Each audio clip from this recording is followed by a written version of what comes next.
اور ایت کریمہ پڑھنے کی سعادت حاصل کی ہے۔ یہ اس قدر مشہور ہے کہ ہر سنی عالم اور ہر سنی امام مسجد جب ختم پاک پڑھتا ہے تو یہ ایت ختم پاک میں اکثر دوست پڑھتے ہیں، اور اکثر ہمارے سنی احباب کو یہ ایت کریمہ یاد ہے۔ اور یہ بھی آپ کو پتہ ہے کہ اس ایت میں اللہ تبارک و تعالی نے اپنے مقبول اور محبوب بندوں کا ذکر فرمایا۔ یہ میں نے اس لیے اس ایت کا انتخاب کیا اور اس موضوع کا انتخاب کیا کہ آج 11 ربیع الثانی ہے، اور اس ماہ میں حضرت محبوب سبحانی قطب ربانی شہباز لامکانی حضرت الشیخ عبدالقادر جیلانی الحسنی والحسینی رضی اللہ تعالی عنہ آپ کا یوم وصال ہے، آپ کا سالانہ عرس مبارک کا پروگرام ہوا کرتے ہیں، تو اس حوالے سے بھی میں نے چاہا کہ آج اس موقع پر اولیاء اللہ کا ذکر خیر ہو جائے، اللہ والوں کی شان بیان ہو جائے۔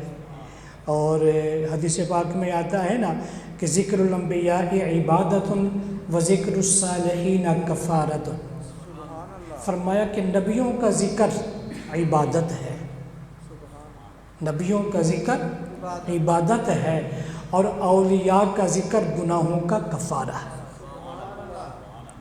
نبیوں کا ذکر کریں تو ہمارا ذکر کرنا عبادت بن جاتا ہے، سننا بھی عبادت بن جاتا ہے، وہاں بیٹھنا عبادت بن جاتا ہے، وہاں ٹھہرنا عبادت بن جاتا ہے، اور جہاں اللہ کے نیک بندوں کا ذکر ہوتا ہے وہ ذکر کرنا بھی گناہوں کا کفارہ بن جاتا ہے، بیٹھنا بھی گناہوں کا کفارہ بن جاتا ہے، سننا بھی گناہوں کا کفارہ بن جاتا ہے۔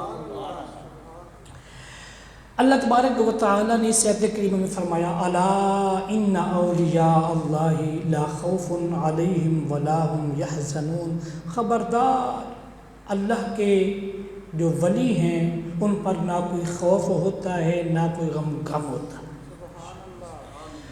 اولیاء یہ جمع ہے ولی کی۔ لفظ ولی کے لغت میں کئی معنی ہیں، چند ایک مشہور معنوں میں سے 3 معنی یہ ہیں۔ ولی کا معنی دوست، ولی کا معنی ہوتا ہے مددگار، اور ولی کا معنی ہوتا ہے مقرب۔ اب یہاں تینوں معنی اگر کرتے ہیں نا تو اس سے ایک تو اولیاء اللہ کی عظمت کا اظہار بھی ہو جاتا ہے، اور دوسرا ہمارے ایمان کے اندر پختگی بھی آ جائے گی انشاءاللہ۔ ولی کے معنی دوست کریں تو پھر معنی یہ بنتا ہے الا ان اولیاء اللہ، بے شک اللہ کے جو دوست ہیں ان پر کوئی خوف نہیں، کوئی غم نہیں۔ کیوں غم نہیں؟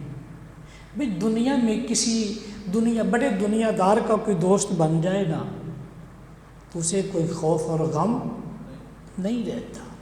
ہم اپنی زبان میں اور اپنے عرف میں کہتے ہیں بھائی اس کو کچھ نہ کہو، بھائی اس کو کیا مسئلہ ہے، اس کا تعلق تو بڑوں کے ساتھ ہے۔ جب دنیا میں کسی کا تعلق بڑے کے ساتھ ہو جاتا ہے، اس کی دوستی بڑے کے ساتھ ہو جاتی ہے تو وہ بے خوف بے خطر ہو جاتا ہے۔ تو بھائی جس کی دوستی خود رب کائنات کے ساتھ ہو جائے، خود رب کائنات جس کا دوست بن جائے، اور جو خود رب کائنات کا دوست بن جائے، پھر اس سے کیا خوف رہے گا، اس سے پھر کیا خوف۔ اب اس کا دوسرا معنی مددگار کے معنی میں ولی، تو پھر معنی یہ ہوگا کہ اللہ کے مددگار۔ اللہ کو تو مدد کی حاجت نہیں ہے، اللہ کی مدد سے مراد کیا ہوتا ہے؟ ایسے الفاظ قرآن پاک میں جہاں بھی استعمال ہوتے ہیں نا تو علماء اور مفسرین فرماتے ہیں اللہ کی مدد سے مراد اللہ کے دین کی مدد، اللہ کے دین کی مدد۔ تو یہاں معنی ہوئی جیسے لفظ ان تنصروا اللہ ینصرکم، اگر تم اللہ کی مدد کرو اللہ تمہاری مدد فرمائے گا، اب اللہ کی مدد سے مراد کیا ہے؟ اللہ کی مدد ہم کیا کر سکتے ہیں؟ فرمایا وہاں سے مراد اللہ کے دین کی مدد ہے۔ ان تنصروا اللہ، اگر تم اللہ کے دین کی مدد کرو گے، اگر تم اللہ کے دین کی اعانت کرو گے، اللہ تمہاری مدد فرمائے۔ تو یہاں اگر ولی کا معنی مدد کرے تو پھر معنی ہوگا خبردار اللہ کے دین کے جو مدد کرنے والے، اللہ کے دین کی جو اعانت کرنے والے ہیں، اللہ کے دین کے لیے جو کمر بستہ رہتے ہیں، ہر وقت جو دین کے کاموں میں لگے رہتے ہیں، جن کی صبح و شام دین کی مدد میں ہوتی ہے، جو ہر وقت یہ چاہتے ہیں کہ بس دین کا کام ہوتا رہے۔ لا خوف علیہم ولا هم یحزنون، ایسے آدمی وہ ہوتے ہیں دین کی مدد کی برکت سے اللہ ان کے دلوں سے پھر خوف اور حزن کو ختم کر دیتا، خوف و حزن ان پر نہیں رہتا۔ تیسرا معنی قربت والا معنی۔ اگر قربت والا معنی لیں تو پھر معنی ہوتا ہے الا ان اولیاء اللہ، خبردار جو اللہ سے قربت رکھنے والے، جو اللہ کے قریبی ہیں، لا خوف علیہم ولا هم یحزنون، انہیں نہ کوئی خوف ہوتا ہے نہ کوئی حزن ہوتا۔ اب اللہ سے قربت رکھنے والے کون لوگ ہیں؟ اللہ کی قربت رکھنے والے کون لوگ ہیں؟ یہاں پہ میں ایک بات عرض کر دوں۔ ایک ہے یہ کہنا کہ اللہ ہمارے قریب ہے، اللہ ہمارے قریب ہے، اور ایک ہے کہ ہم اللہ کے قریب ہیں۔ اللہ تو سب کے قریب ہے ہی ہے نا، اللہ تو سب کے وَنَحْنُ أَقْرَبُ إِلَيْهِ مِنْ حَبْلِ الْوَرِيدِ، وہ تو شاہ رگ کے زیادہ قریب ہے اور پھر سب کے قریب ہے۔ یہ نہیں ہے کہ صرف ہمارے قریب ہے، اس کو کوئی مانے اس کے بھی قریب ہے، اور جو اس کو نہ مانے اس کے بھی قریب ہے، اس کا کوئی کلمہ پڑھے اس کے بھی قریب ہے، اس کی وحدانیت کا جو منکر ہے وہ اس کے بھی قریب ہے، وہ سب کے قریب ہے۔ بھئی اس کی قربت تو سب سے ہے، بات تو یہ ہے کہ ہم اس کے کتنے قریب ہیں۔ مزہ تو تب ہے ہم اس کی قربت اختیار کریں، ہم اس کے قریب ہیں۔ تو اللہ کے ولی کون ہوتے ہیں؟ جو اللہ کے قریب ہوتے ہیں، جو اللہ تو سب کے قریب ہے ہی ہے، وہ سب کے قریب ہے۔ الا ان اولیاء اللہ، بے شک جو اللہ کے قریبی ہے انہیں کوئی خوف اور کوئی غم کیوں؟ بھئی جب انہیں اللہ کی قربت مل گئی، جنہیں اللہ کی قربت نصیب ہو گئی، اسے پھر کس چیز کا غم ہے؟ اسے پھر کس چیز کا خوف ہے؟ کیا حزن ہے؟ اب ایک ہوتا ہے منصب اور ایک ہوتا ہے اعزاز، اور ایک ہوتا ہے منصب کے لیے اہلیت۔ اب دیکھیں نا، گورنمنٹ کو ٹیچر رکھتی ہے نا اسکول میں، وہ ایک منصب دینا چاہتی ہے، استاذ بنانا چاہتی ہے، وہ اس کی اہلیت کی پہلے جانچ پڑتال کرتی، اس کی اسناد چیک کی جاتی ہیں، اس کی کوالیفیکیشن کو دیکھا جاتا ہے، اس کی تعلیم کا جائزہ لیا جاتا ہے۔ پہلے اسکول ٹیچر ہوتے تھے نا، پرائمری ٹیچر، وہ ہوتے تھے PTC رکھتے تھے، پھر اس کے بعد ترقی ہو گئی، ذرا آگے چلا گیا ماحول، تو اب جناب BA، پھر جناب B.Ed شرط ہو گیا، اب تو ماسٹر لے رہے ہیں۔ اسی طرح کسی شعبے کے اندر بھی کوئی بندہ سلیکٹ کرتی ہے نا حکومت، تو اس کے لیے ایک معیار ہوتا ہے۔ اب جس طرح حکومت کسی منصب پر کسی بندے کو کھڑا کرتی ہے یا کوئی ادارہ کسی بندے کو کسی منصب پہ رکھتا ہے تو اس کے لیے کوئی اہلیت ہوتی ہے، کوئی معیار ہوتا ہے، کوئی جناب علی ایک طریقہ کار ہوتا ہے، تو بھائی ولایت بھی کوئی معمولی درجہ تو نہیں ہے نا۔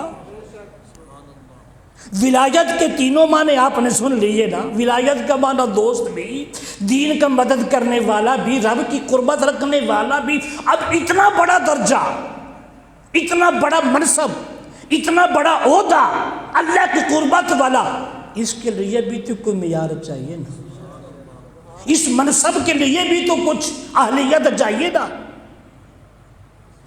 کہنے کو تو کئی کہنے والے ہم بھی اللہ کے ولی ہیں، کئی بنوٹی اپنے آپ کو اللہ کا ولی۔ ولی کہنے سے نہیں بنتا، کہنے سے کوئی اللہ کا ولی نہیں بنتا بھائی، کہنے سے نہیں بنتا۔ ولی تو وہ ہوتا ہے جسے اللہ منصب عطا کر دیتا، یہ منصب اللہ عطا کرتا ہے۔ جیسے شہادت ہے، رسالت ہے، نبوت ہے، یہ مناصب ہے، قطبیت ہے، غوثیت ہے، ابدالیت ہے، یہ سب منصب ہیں۔ تو کوئی بھی روحانیت کا منصب، کوئی بھی روحانیت کا درجہ ایسے تو انسان کو نہیں ملتا نا، یہ رب کائنات کی عطا سے ملتا ہے، اس کی مہربانی سے ملتا ہے۔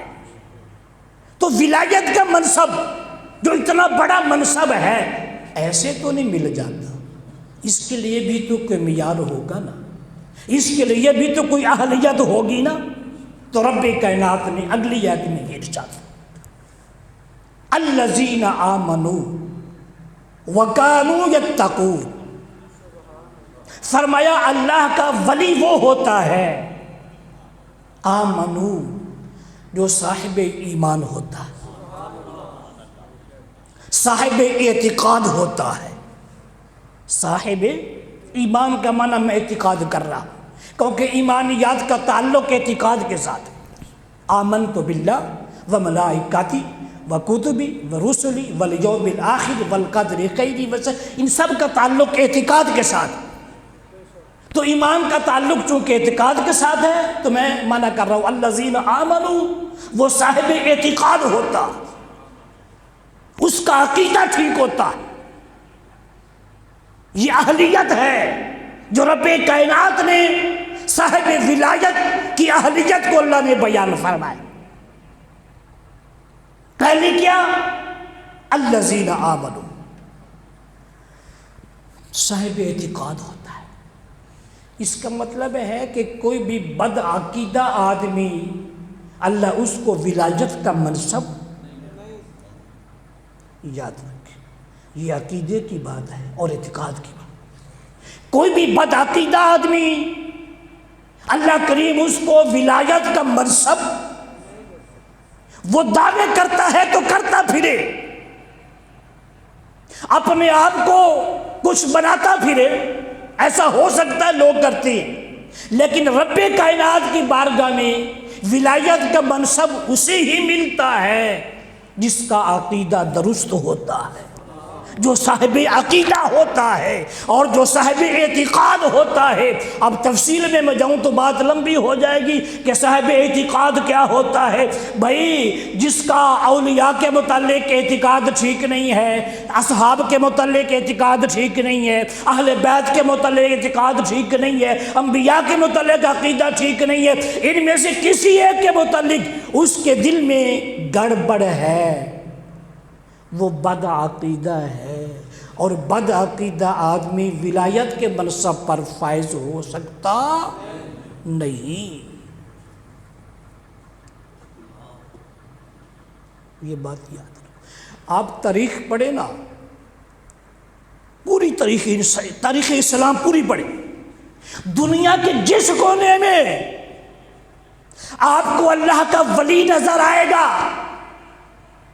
آپ یقین جانیں اللہ کے گھر میں بیٹھے ہیں، منبر رسول پہ بیٹھ کے میں عرض کر رہا ہوں، میرے سامنے اللہ کا کلام پڑا ہے۔ آپ دنیا کے جس خطے میں چلے جائیں، آپ پوری طریقے اسلام کا مطالعہ کریں، آپ کو جہاں بھی اللہ کا کوئی ولی ملے گا، منصب ولایت پر فیض نظر آئے گا، وہ صاحب اعتقاد ہوگا اور اہل سنت میں سے ہوگا۔ اہل سنت سے ہٹ کر آپ کو کسی مسلک اور کسی مکتب فکر کا عالم تو ملے گا ولایت کے منصب پر۔ وَكَانُوا يَتَّقُونَ، دوسری شرط اللہ پاک نے فرمائی ولایت کا منصب اسے ملتا ہے جو صاحب تقوی ہوتا ہے، جو صاحب تقوی ہوتا ہے، جو پرہیزگار ہوتا ہے، جس کے دل میں خشیت الہی ہوتی ہے، جس کے دل میں اللہ کا ڈر ہوتا ہے۔ اور جو صاحب تقوی نہ ہو وہ بھی ولایت کے منصب پر فائز۔ آج کل بڑے ملتے ہیں، بڑی گاڑیوں سے آدمی کو اللہ کا ولی نہیں بن جاتا، بڑی خانقاہ بنا لی تو اللہ کا ولی، بڑا دربار بنا لیا تو اللہ کی ولایت کا منصب درباروں سے نہیں ملتا، بڑے بڑے مزاروں سے نہیں ملتا۔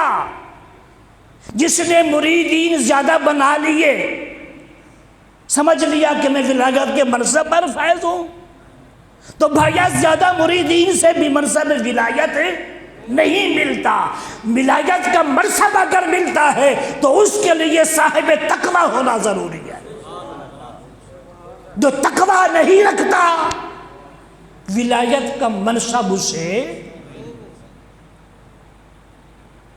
اب تفصیل میں نہیں جاتا تقوی کیا ہوتا ہے، خلاصتاً یہ ہے اپنے آپ کو گناہوں سے بچا لینا، اللہ کی نافرمانی والے ہر کام سے، رسول اللہ کی نافرمانی والے ہر کام سے اپنے آپ کو بچانا، اور ہر جائز، مسنون، مستحب اور فرائض والا عمل کرنا، یہ تقوی۔ حضرت ابن عباس رضی اللہ تعالی عنہ، آپ سے کسی نے پوچھا تقوی کیا ہوتا ہے؟ فرمایا کبھی خاردار راستے سے گزرے؟ کہا گزرا ہوں۔ فرمایا کیسے گزرتے ہو؟ کہا اپنا دامن بچا کے، کانٹوں سے اپنا دامن، جھاڑیاں ہوتی ہیں نا تو کانٹی ہوتی ہیں، تو اپنا دامن بچا بچا کے گزرتا ہوں۔ فرمایا یہی تقوی ہے، یہی تقوی ہے کہ دنیا جو گناہوں کے خاروں سے بھرپور ہے، جو گناہوں کے کانٹوں سے بھری ہوئی ہے، دنیا میں اس طرح زندگی گزارے کہ اپنا دامن گناہوں سے بچاتا رہے، یہ تقوی۔ تو فرمایا صاحب تقوی ہونا ضروری، ولایت کا منصب اسے ملتا ہے جو صاحب تقوی ہوتا۔ داڑھی منڈا ہے، بے نمازی ہے، اور غیر محرموں سے پردہ نہیں کرتا، غیر محرموں سے کندھے دبواتا ہے، غیر محرموں سے پاؤں دبواتا ہے، غیر محرموں کی محافل میں بیٹھتا ہے، اور پردے کا اہتمام بالکل نہیں کرتا، اور فرائض بھی ترک کرتا ہے، سنتوں کی پرواہ نہیں کرتا، کتوں کا شوقین، بندروں کا شوقین، دیگر غیر شرعی امور کرنے والا، ایسا کوئی بھی آدمی، ایسا کوئی بھی پیر صاحب ولایت، تقوی شرط ہے نا، صاحب تقوی ہونا ضروری ہے۔ اور اگر صاحب تقوی نہیں ہے، اس کی زندگی کے معاملات شریعت مصطفیٰ کے خلاف ہیں، اس کی زندگی کے معاملات قرآن و سنت کے خلاف ہیں، ایسا آدمی پیر تو بن سکتا ہے کیونکہ قوم کو پتہ نہیں ہے، ہماری قوم کو شعور نہیں ہے، قوم کو سمجھ نہیں ہے، اپنے آپ کو وہ اپنی مکاری عیاری کے ذریعے پیر تو متعارف کرا سکتا ہے، لیکن صاحب ولایت نہیں۔ آج کل کے دور میں نا یہ بڑی گمراہی کا دور ہے، فتنوں کا دور ہے۔ لوگ عجیب و غریب مزاج رکھتے ہیں، عجیب و غریب۔ جب سے یہ سوشل میڈیا آیا ہے نا، اس کی وجہ سے بڑے معاملات خراب ہو، عقیدے بھی لوگوں کے بگڑ رہے ہیں، لوگوں کے جناب علی اخلاق و کردار، نوجوان نسل تو بالکل بگڑ رہی ہے۔ اب اولیاء اللہ کے متعلق بھی کچھ بدبخت لوگ زبانیں تان دراز کرتے ہیں۔ آج کل ایک بڑا مشہور ہے، بڑا معروف ہے، جہلم کا مرزا، ایک پہلے مرزا گزرا ہے قادیان کا، یہ جہلم کا مرزا ہوا ہے۔ وہ جھوٹا مدعی نبوت بنا تھا، اور یہ پتنی اپنے آپ کو کیا سمجھتا ہے، کہتے ہیں میں علمی کتابی ہوں، نہ میں سنی نہ میں وابی، میں ہوں مسلم علمی کتابی۔ اب علمی کتابی کی حالت تو صاحب علمی جانتے ہیں کہ وہ کتنا علمی کتابی ہے، بہرحال بونگیاں بڑیاں چھوڑتا ہے۔ اس کی زبان بھی کینچی کی طرح چلتی ہے، نہ اس کی زبان سے اولیاء اللہ بچے ہیں، نہ اہل بیت محفوظ ہیں، نہ نبی کے اصحاب محفوظ ہیں۔ اب تو اس کی زبان انبیاء تک چلی گئی، اب وہ بدبخت اولیاء اللہ کو بھی معاف نہیں کرتا، اس قدر بدبختی رسول بڑا طنز کرتا، کہتے دیکھو یہ بابے کیا ہوتے ہیں، اولیاء اللہ کو پہ طنز کرتے، بابے تم کہتے ہو بابے، یہ بابے کیا ہوتے ہیں؟ اللہ کے بندے، اولیاء اللہ کی عظمت کا انکار قرآن آیات کا انکار ہے، اولیاء اللہ کی شان کا انکار قرآن آیات کا انکار، اور قرآن آیات کا انکار کفر ہے۔ اتنے بھولے نہ بنا کرو، ایسے لوگوں کی محافل میں نہ بیٹھا کرو جو تمہارے سامنے عظمت اولیاء پر زبان کھولے، عظمت اولیاء پہ طنز کریں، اور پھر تم خاموش بیٹھے رہو۔ یہ تمہاری خاموشی بھی پھر گناہوں میں لکھی جائے گی۔ اس لیے کہ عظمت اولیاء کا انکار دراصل قرآن کا انکار بھی ہے اور نبی کے فرمان کا انکار بھی ہے۔ ہر جگہ چپ رہنا بھی اچھا نہیں ہوتا، بعض جگہ بولنے کی ہوتی ہیں، وہاں بولا بھی کرو۔ لیکن کیا کریں، ہمارے نوجوان کو تو فرصت نہیں ملتی ٹک ٹاک دیکھنے سے، وہ دین کو کیا سیکھے؟ ہمارے نمازیوں کو بھی فرصت نہیں ہوتی کو دین کو سیکھنے کی، وہ بھی صرف نماز کی حد تک۔ تو میرے بھائی دین کو سیکھو، اپنے اعتقاد کو سیکھو، اپنا عقیدہ مضبوط کرو۔ الحمدللہ تمہارا عقیدہ ہے قرآن و سنت کے مطابق۔ اب دیکھیے اللہ تبارک و تعالیٰ کا قرآن کیا فرماتا ہے۔ سورۃ النمل اللہ پاک فرماتا ہے قال الذی عنده علم من الکتاب انا آتیک بہ قبل ان یرتد الیک طرفک۔ حضرت سلیمان علیہ السلام فرماتے ہیں تخت چاہیے بہت جلدی۔ ایک جن اٹھا، مجھے کہو جی میں لے کر آتا ہوں۔ فرمایا کتنی جلدی؟ کہا آپ کی مجلس ختم نہیں ہوگی میں تخت لے آؤں گا۔ فرمایا نہیں مجھے تو اس سے پہلے جائیے۔ اللہ کا قرآن سورۃ نمل 19واں پارہ آیت نمبر 40 قال الذی عنده علم من الکتاب انا آتیک بہ قبل ان یرتد الیک طرفک۔ ایک صاحب علم اٹھا، علم من الکتاب، کتاب کا عالم کون؟ علم من الکتاب، علمی کتابی، جیسے مرزا کے علمی کتابی اٹھا جو صاحب علم تھا، کتاب کا عالم تھا۔ وہ کہتے قبلہ مجھے ارشاد فرمائیں میں لا سکتا ہوں۔ فرمایا کتنی جلدی؟ کہا حضور جلدی کیا، بس آپ آنکھ جھپ کے تخت سامنے موجود ہوگا۔ اللہ کا قرآن ہے، عظمت اولیاء کا منکر قرآن کا منکر ہے۔ دیر نہیں ہوگی، قبل ان یرتد الیک طرفک۔ آنکھ جھپکنا تو دیر کی بات ہے نا۔ آپ آنکھ بس جھپکیں گے تو تخت آپ کے سامنے۔ یہ سورۃ نمل اللہ کا قرآن ہے۔ اب یہاں پر میں اشارہ کر دوں، اللہ فرماتا ہے علم من الکتاب۔ وہ کون تھا؟ صاحب علم، صاحب کتاب کا عالم، کتاب کا عالم۔ اس سے پتہ چلتا ہے ولایت کے منصب پر وہی فائز ہوتا ہے جو صاحب علم ہوتا ہے۔ جاہل بھی ولایت کے منصب پر فائز نہیں ہو سکتا۔ ولایت کا منصب اسے ملتا ہے جو صاحب علم ہوتا ہے، جو قرآن و سنت کو سمجھنے والا ہوتا ہے، جو شریعت کو جاننے والا ہوتا ہے، خواہ اسے علم کسبی حاصل ہو یا علم لدنی خود رب کائنات عطا فرما دے۔ ایسا بھی ہوتا ہے، ایسے بھی اولیاء اللہ گزرے ہیں جو کسی مدرسے کے باقاعدہ فاضل نہیں ہیں لیکن ہوتے صاحب علم ہیں۔ تو علم کے بغیر ولایت، علم باج جو کرے فقیری کافر مرے دیوانہ ہو۔ بابا جی نے فرمایا نا، علم باج جو کرے فقیری کافر مرے دیوانہ ہو۔ فرمایا علم کے بغیر فقیری۔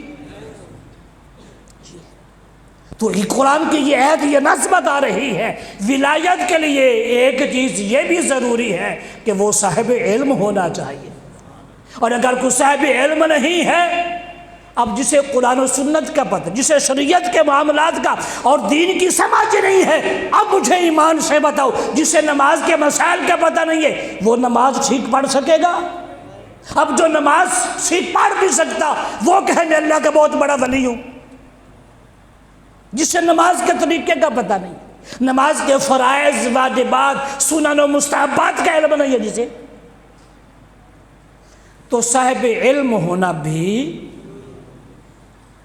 اب دیکھیے اللہ کے ولیوں کا کیا مقام ہے، جو کہتے ہیں بابے کچھ نہیں کر سکتے، جو کہتے ہیں بابوں کے پاس کیا ہے۔ اب دیکھیے وہ جناب علی بنی اسرائیل کا بابا تھا، بنی اسرائیل کا ولی تھا، آنکھ جھپکنے سے بھی پہلے 600 من وزنی تک جناب علی ایک ماہ کی مسافت جانا، ایک ماہ کی مسافت آنا، 2 ماہ کا فاصلہ ایک لمحے میں طے کر کے اتنا بھاری تخت لیا۔ جب بنی اسرائیل کے ولی کی اتنی شان ہو سکتی ہے، پھر محمد کے فقیر کا کتنا مقام ہوگا، پھر میرے غوث جلی کا مقام کتنا ہوگا، پھر خواجہ اجمیری کتنے جناب مقام والے ہوں گے، پھر داتا علی حجویری کتنے مقام والے ہوں گے، جب بنی اسرائیل کے ولی کی اتنی شان ہے۔ اب دیکھیے قرآن کی دوسری آیت، سورۃ کہف، فَأَرَادَ رَبُّكَ أَن يَبْلُغَا أَشُدَّهُمَا وَيَسْتَخْرِجَا كَنْزَهُمَا۔ رب کائنات فرماتا ہے دیوار کو سیدھا کرو۔ دیوار کو سیدھا کیا، حضرت موسیٰ علیہ السلام عرض کرتے ہیں حضور یہ دیوار کیوں ٹھیک کر رہے ہیں؟ فرمایا دراصل یہاں 2 بچوں کا خزانہ، 2 بچوں کا خزانہ ہے، اور میں یہ چاہتا ہوں دیوار کھڑی ہو جائے تاکہ کوئی نکال نہ لے۔ تو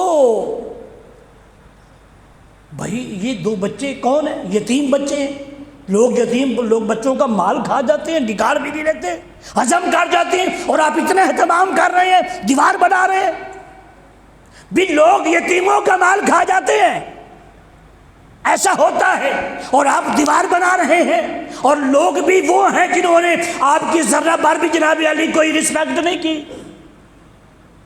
فرمایا ہاں میں اس لیے دیوار بنا رہا ہوں، یہ بچے واقعی یتیم ہیں، اس لیے بنا رہا ہوں فَأَبُوهُمَا صَالِحًا، ان کا بابا بڑا نیک تھا۔ فَأَبُوهُمَا صَالِحًا، ان کا بابا بڑا نیک تھا، ان کا بابا بڑا اچھا تھا۔ فَأَبُوهُمَا صَالِحًا، اور مفسرین لکھتے ہیں کہ باپ نہیں، دادا نہیں، لکڑ دادا نہیں، 8ویں پوست میں اس کا لکڑ دادا نیک تھا۔ رب کائنات نے اس کی وجہ سے یتیم بچوں کے خزانے کی حفاظت کا انتظام کر دیا۔ ولیوں کے پاس ولی کیا ہوتے ہیں؟ ولی کیا ہوتے؟ میں نے کہا یہ بنی اسرائیل کا ولی ہے۔ اللہ آج پشتوں سے اس بابے کا حیا فرما رہا ہے، اس کا خیال فرما رہا ہے، اس کی وجہ سے اس کے بچوں جناب پڑپوتوں شکر پوتوں کا اللہ پاک ان کے خزانے کی حفاظت فرما رہا ہے۔ سورۃ کہف کی آیت نمبر 13-14 سے لے کر کافی آگے تک یہ پورا واقعہ اصحاب کہف، لَنَتَّخِذَنَّ عَلَيْهِمْ مَسْجِدًا، اللہ فرماتا ہے جہاں یہ چھپے ہوئے ہیں نا وہاں لوگ پہنچے، کہا یہاں مسجد بنا دیتے ہیں، مسجد بنا دیتے ہیں۔ بھی کیوں مسجد بنا دیتے ہو؟ تو پتہ ہے وہ کیا کہتے ہیں؟ یہ تفاسیر نے لکھا ہے، کہا کہ یتبرکون بمکانہم، اس لیے کہ ہم اس جگہ مسجد بنا کر نماز بھی پڑھیں گے، ان سے برکت بھی حاصل کریں گے، مکان بھی پڑھیں گے، نماز بھی پڑھیں گے اور ان سے برکات بھی حاصل کریں گے۔ اور دیکھیے جناب علی وہ صحابہ کہف، ان کی عزت و وقار اور شان دیکھیے۔ اللہ کا قرآن فرماتا ہے وَتَرَى الشَّمْسَ اِذْ وَإِذَا طَلَعَتْ تَزَاوِرُهُمْ عَنْ كَهْفٍ، رب کائنات جب سورج طلوع ہوتا نا، جب غروب ہوتا تو فرمایا دائیں سے گزر جانا، بائیں سے گزر جانا۔ اللہ کا قرآن سورۃ کہف پڑھیے، اللہ فرماتا ہے دائیں سے گزرنا، بائیں سے گزرنا۔ میرے بندے آرام فرما رہے ہیں، ان کو دھوپ نہ لگ جائے، میرے بندے آرام فرما ہیں، میرے بندے لیٹے ہوئے ہیں، سوئے ہوئے ہیں۔ کتنی دیر سوئے؟ 309 سال۔ وَلَبِثُوا فِي كَهْفِهِمْ 300 وَازْدَادُوا 9، 309 سال تک سوئے رہے۔ رب کائنات کا قرآن فرماتا ہے رب نے سورج کو حکم دیا، فرمایا دائیں سے گزر جانا، بائیں سے گزر جانا۔ میرے بندوں کو دھوپ نہ لگ جائے، میرے بندوں کے نیند میں خلل ہے۔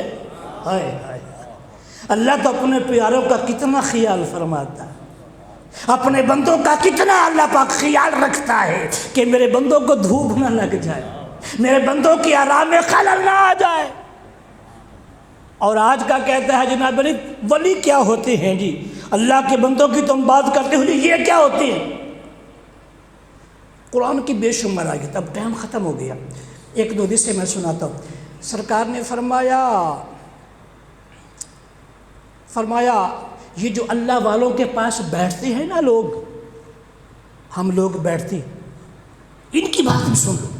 اللہ فرماتا ہے ہم الجلساء لا یشقی جلیسہم، فرمایا صحیح بخاری، صحیح مسلم، مشکوٰۃ شریف کتب کے اندر یہ حدیث پاک موجود ہے۔ فرمایا جو ان لوگوں کے پاس بیٹھنے والے لوگ ہیں نا، ہم الجلساء لا یشقی جلیسہم، فرمایا ان کے پاس بیٹھنے والے لوگ بھی بدبخت نہیں ہوتے، اللہ ان کو بھی سعادت مند بنا دیتا۔